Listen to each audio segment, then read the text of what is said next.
You are very welcome to Puranic Cosmology. In case you don't know what this is, what this channel, what the name means, just stay tuned. We'll explain that to you. And if you followed so far, you have a fairly good but maybe bewildered idea, which I sometimes also find myself within when I try to explain all this, but also as I wrote and write that book, The Vedic Planetarium, A Journey Through the Three Worlds. So, okay, last time we were kind of looking around and zooming around through cosmoses from different parts of the planet and looking at their models, the pictures they draw, their symbolism, when they try then to explain to us or to their successors or whatever, the cosmos, the world. And sometimes you find those hacked into rocks or in temple walls or whatever, even symbolic in jewelry and things. We will look at that. But what in the world do they mean? And we came to this symbol where we kind of sum up those features, you could say, of the Puranic cosmos, I would call it, because the reason I chose this title for this channel is Puranic. Well, it became like that. Purana means old. So there's like a double meaning to it. One is that we are actually studying, or that's how I came into all of this, from a job I got way back in the late 90s to develop an exhibition in a Vedic planetarium in India. A job which is still going on in India, and I'm still working on my side here. And this book I'm writing is part of that, just sharing my experiences and my thoughts and the results of my research.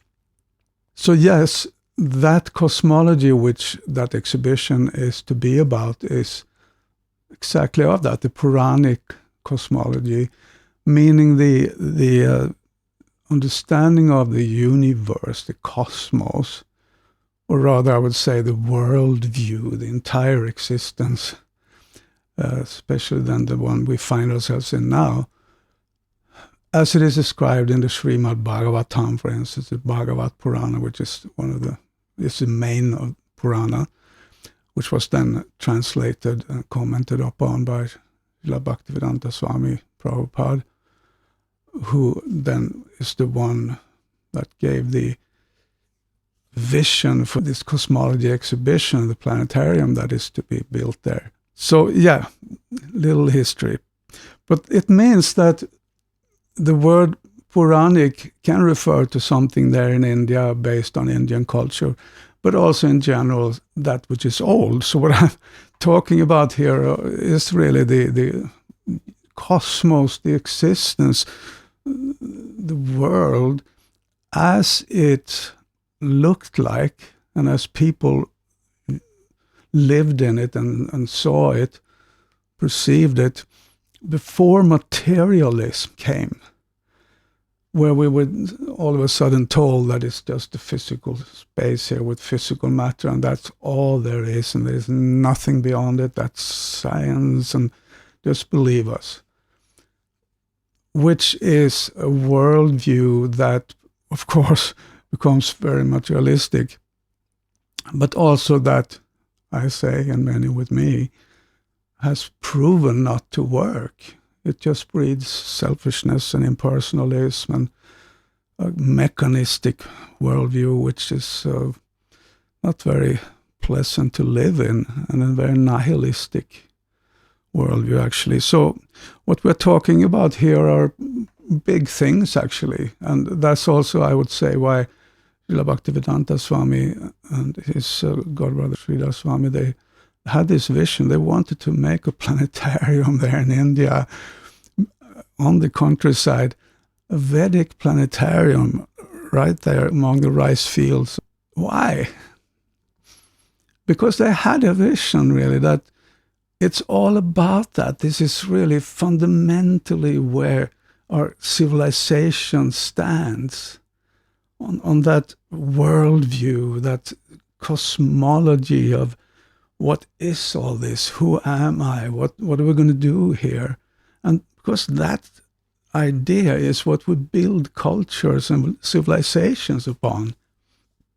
And India, for instance, and China, I would say too, they often say so, that they're old in India, the Vedic culture, as we call it, or we have the Buddhist tradition too, whatever. But I would say the Vedic is the original one that also Buddhism kind of came from. It lives there in stories, for instance, in these books, Srimad Bhagavatam, the Mahabharata, and so on, which are told from generation to generation, and I would say upholding the Indian culture. Still today, these stories are being told. And you may not even think about it, but such storytelling, some call it mythology in the sense of that it's false, but mythology originally meant actually that it is something told in the form of stories, allegorical stories often, which then are formed like that in order to explain something that may be very, very esoteric and very advanced, metaphysical or philosophical or whatever. But it's made into these stories, and it's very intelligent actually to do it that way. So that's what we are building upon here, just to give a little introduction to you who may not be very informed so far. But yes, we start here today. This is the model that we have then kind of extracted out of all these old cosmoses.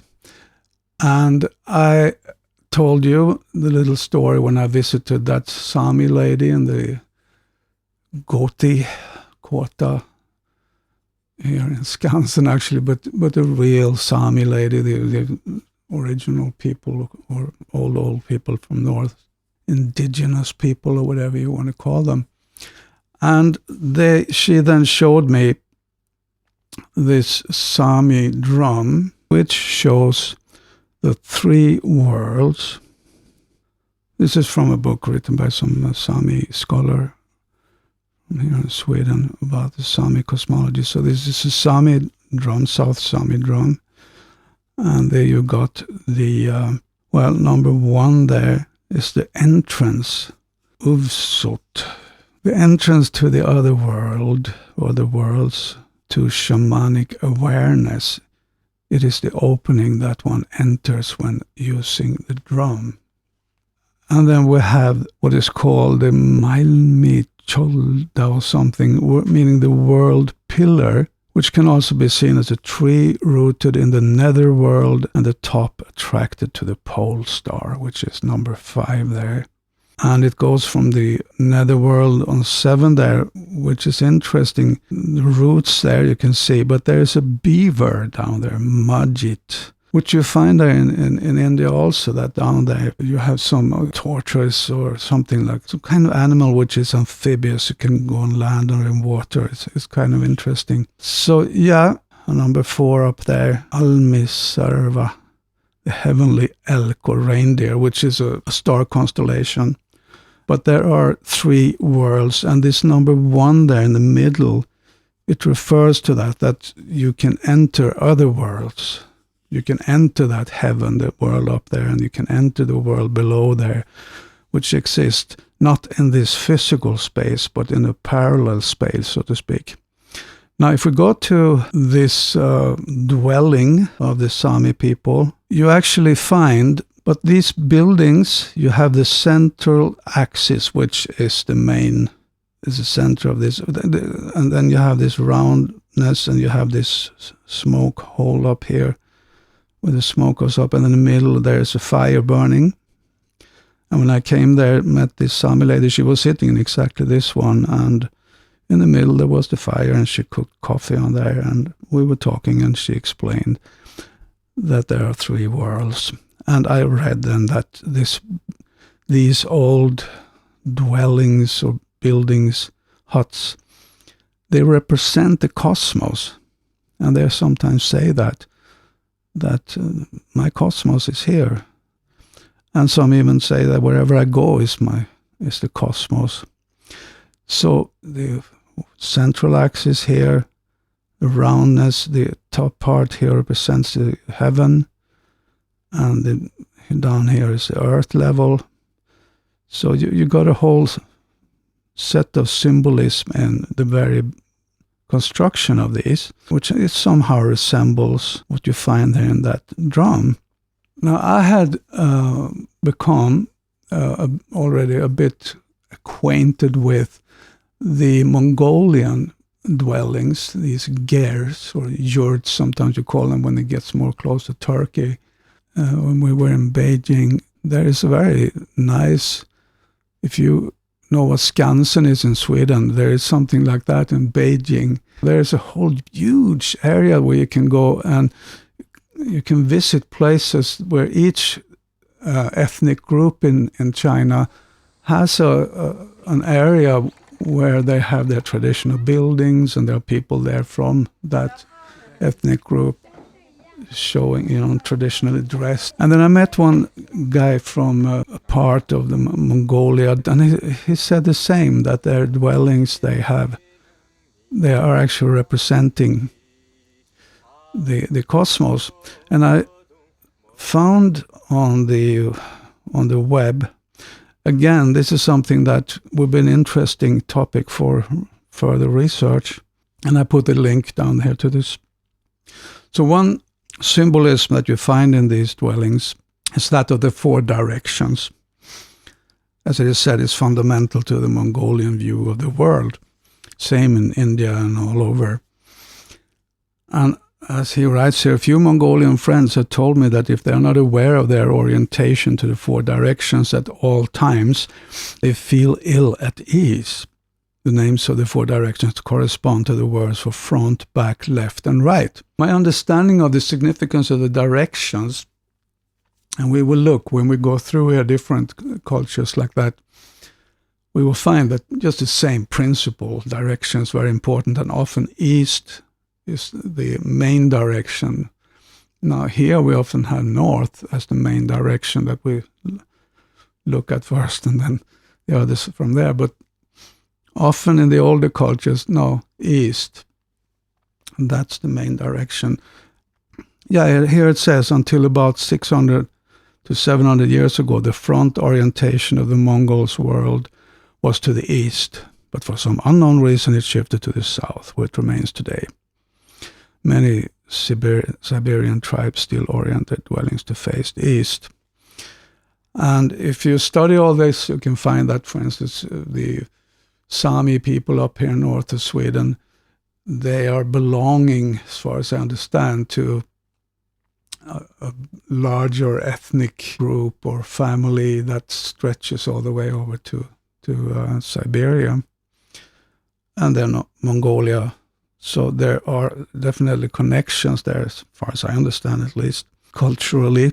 So we shouldn't be surprised if we find similarities, which I find definitely here between the northern Swedish Samis and the Mongolians. Now the Samis, they live in their clay, whatever, huts built of, wood and moss and things. And the Mongolians then have their gers. And I'm just going to read here how they explain it on this website. The ger, known in the West as the yurt, is the traditional dwelling of the Mongols. It is constructed of a framework of poles, uni, radiating from a center smoke hole ring, tono, which is lashed to the top of a circular latticework wall.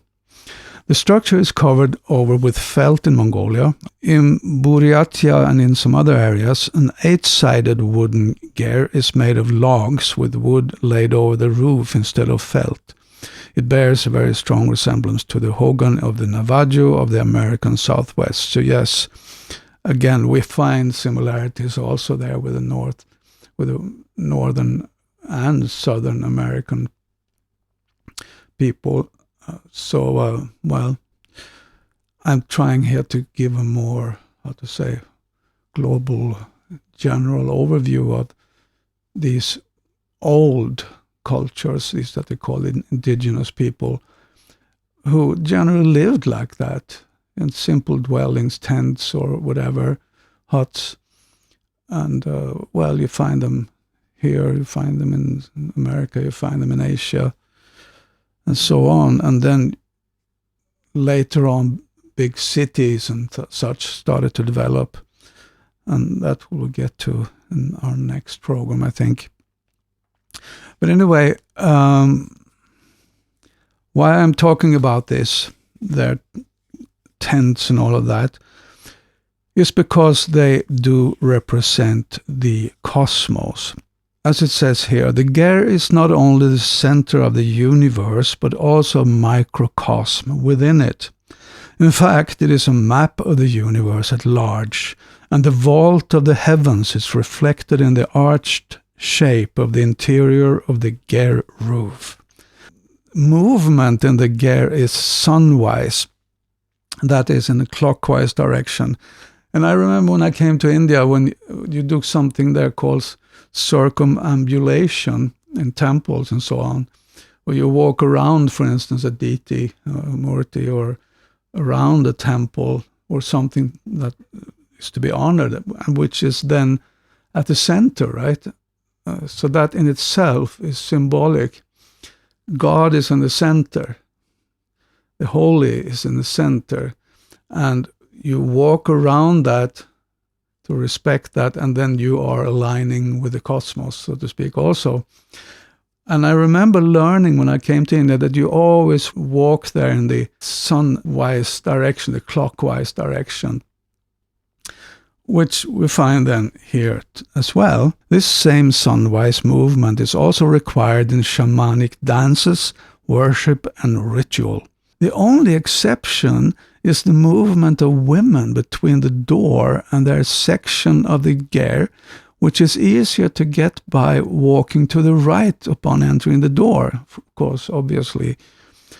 This short counterclockwise path is contrary to sunwise and is called the direction of the moon. And moon is very typically connected to the female, to woman. There are all these connections, cosmological connections made here in the very architecture of the old cultures like that, which is quite fascinating, and in many of their customs and so on. The center of the Ger is the most sacred place of all, the Galgolomt, or place of the fire. Just as we find in the Sami hut there, the fire, that's the center, that's the axis of the cosmos, as it is represented, and you see that also on that Sami drum. It is the dwelling place of the daughter of Father Heaven, Golomt Edge, and is to be treated with the utmost respect. As the Ger is the center of the world, so the place of the fire is the center of the universe, represented by the Ger itself. The vertical axis, represented by the column of smoke rising from the Galgolomt, just as in the Sami culture, also represents the Turge, or world tree, that shamans ascend to the upper world, with the smoke ring, Tono, corresponding to the gateway to the upper world. And that's exactly what we then also learned about the Noids of Sweden, the shamans here, that they sit there and they do their drumming and fall into trance, and then they can leave this world, and then they are said to do that along that central axis mundi. I don't know what the Samis call it, but here we find that it is called Galgolomt, the Turge, or world tree. In some shamanic rituals, such as the initiation of shamans in Buryatia, a tree will actually be erected inside the ger, beside the galgolomt, and passing through the smoke hole. Among some Mongolian groups, such as the Buryats, the shaman literally climbs that tree. In others, such as the Dagors, the shaman drums at the base and only ascends with his spiritual being. As the shaman ascends the tree in this ecstatic state, he describes his journey to the upper world. Also, even in the absence of an actual turget tree, the shaman will still travel to other worlds after exiting through the smoke hole, often after his spirit has metamorphosed into a bird. Again, we may take that literally, as if we would have been sitting there, we would see him fly up there and turn into a bird. But I would say then, as far as I learned them from these cultures, is that this is an inner journey that you make. You leave that body, leave the physical body, just as out-of-body experience people do. But here they do it by their own will. And that's the technique that the knowledge that the shamans and similar people like yogis in India then traditionally learn. That's what we learn from their cultures. So yes, here we've got the ger, and we see then we have these directions. Now I guess we have time there also. The different, isn't that this year animals of China? But anyway, now this rock art, I understood, is the oldest known rock art, which is supposed to be like 40,000 years old, that kind of rock art. And there is plenty of old rock art, such as this from Finland, and up here in Scandinavia it goes back to the late Ice Age. Now, scholars here, I read, they used to think that, or we used to learn, that this rock art that we find up here is just about, well, you see animals and people and so on. Then they see that those people sometimes have horns. They look a bit different than us. So there are theories that these rock paintings actually had shamanic purposes, that they were used for shamanic rituals or whatever. Well, as I write, what is shaman anyway? It's from Tungus, central Siberia. The term refers to someone who can heal, manipulate rain, and foretell the future. But also, a shaman is believed to become a link between our world and other worlds. And many scholars today agree that even the oldest known rock art, such as the Maros Pankep in Indonesia, which is kind of what we saw there, dating back to 40,000 years, likely served shamanistic purposes. Shamanism rock art generally has certain characteristics drawn from its depiction of motifs that can be understood by comparison with nature or physical effect in trance. Shamanism rock art is found in many sites around the world, including North America, Africa, some sites in Australia and Siberia. So we find it all over the world. And here is from one interesting scholarly paper I found. The rock painting site as a reflection of the cosmic order. And this is about sub-Neolithic Finland from Norwegian Archaeological Review. And they apparently found that often this rock art is painted on rocks like this, like a little mountain or hill like that, made of rock, standing next to or as a little island in a lake or so. And then you have people walking around there on the ground around that rock and painting those paintings. So they have that theory that this is a reflection of the cosmic order, that you see the rock up there is an earthly realm and it's going up towards the sky. So you have this heaven above there, and there's the axis mundi, the up-down axis, and the lower world there's water. And you find that, of course, in the many cosmic images that we showed last time, that below there you have a world of water, and then you have the earth as the middle world, so to speak, and up there is the sky. So I find it interesting that this goes back to like 10,000 years ago up here in Scandinavia. And then you would find, if I should believe those scholars, that this goes back to like 40,000 years ago or something like that in certain places in Germany, France, and Indonesia. Again, a field for research if you're interested in that.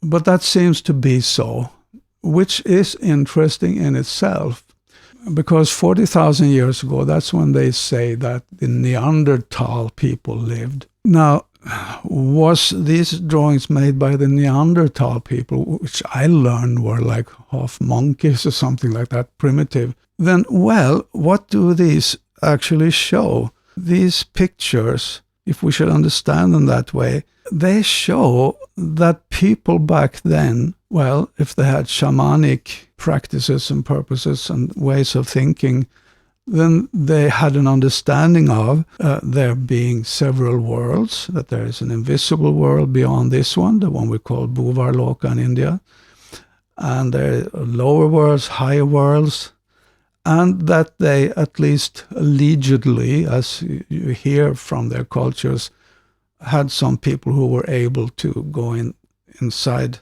leave their physical bodies and go to other worlds and come back again, much like our near-death experiencers and out-of-body experiencers experience. So, and that's 40,000 years ago. The Neanderthals, how shall we deal with that? Because it's a pretty sophisticated metaphysical, or whatever you want to call it, worldview that those people had, which I would say is pretty advanced. But now, of course, we often think that advanced means that you're good at physics and technology and all of that. Otherwise, you can build far-out buildings and machines. But a worldview, a cosmology can also be quite sophisticated in its concepts, which we then find in these very old dwellings of the Samis and of the people of Mongolia. And in the Americas, you find it in Africa. You can just go on and just do that if you like. Study the dwellings of these different traditional original people on Earth and see how their homes represent the cosmos. And of course, there again, you have this cosmic model, a central axis, a world tree, as it's often called, then a lower world, water down there, a middle world, where we are now, Earth, and then the upper world. It's there quite clearly all over the planet, way back. So, well, what we have been looking at really now is what's going on, I would say, from 40,000 years back up to, well, now, of course, they still have this worldview, the Samis, and I would say it's all there in different cultures, these sort of original cultures that the white man is trying to eradicate, has been trying to do very effectively so, but not successfully, fortunately. So, but then what happened later, I would say like 3,000 years or so, well, ago or more, well, you had the Sumerian culture coming up. And I think that's the one we should look at next. Now, I'm not here to give some kind of, deep and scholarly analysis and study of history of different cultures like that, but I'm doing this to paint a cosmos, really. And as you can understand, when I'm talking about these tents and gears and yurts and all of that, then this is what we're looking at, this symbolism of the cosmos as we find it in architecture, as we shall later see. But later, cities started developing, and of course that's one reason why Western scholars often consider, for instance, the Sumerian Mesopotamian culture as the cradle of civilization, because they think of civilization as when we start making cities and all that advanced stuff and money and whatever, and writings and so on. But as I think we can see here, culture and knowledge, philosophy and all that was there long before, way back. And it's interesting because by studying the Indian Vedic knowledge, I learned there somewhere along that way that there's something written in old scriptures from India, as far as I understood, that the sages and the wise people way back then, I guess you can talk about 10,000 years ago or something, or at least thousands and thousands of years ago, they lived basically just under a tree,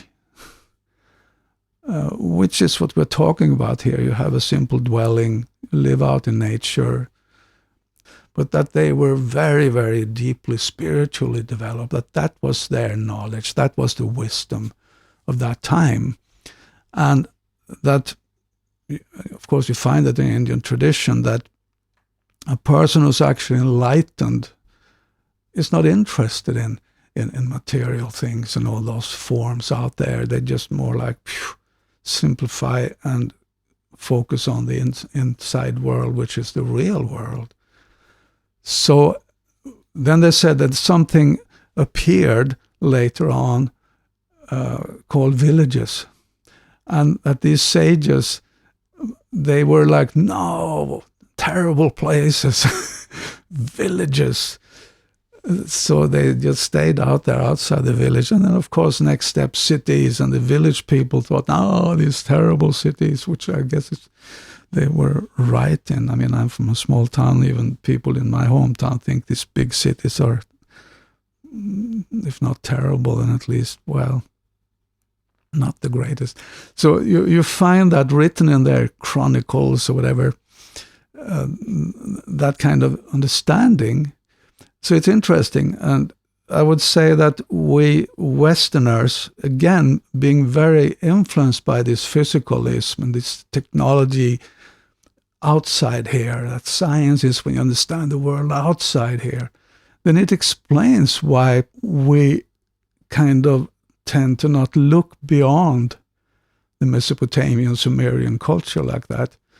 But if we do, go to India, go to China way back, and then we find it all over the world. It gets very interesting, I would say. And this in itself, I would also say, is a kind of a clue to this puzzle that we are looking at here. This strange cosmos of the ancients, which we still see around us today. And that's why I'm sitting here, because this is as relevant as it ever was. And we will see that when we get to quantum physics and those streams within physics and modern natural sciences that are still allowing other worlds than only the physical to exist. In other words, those based on an idealist philosophical foundation, so to speak. So anyway, that's as far as we get today, I think.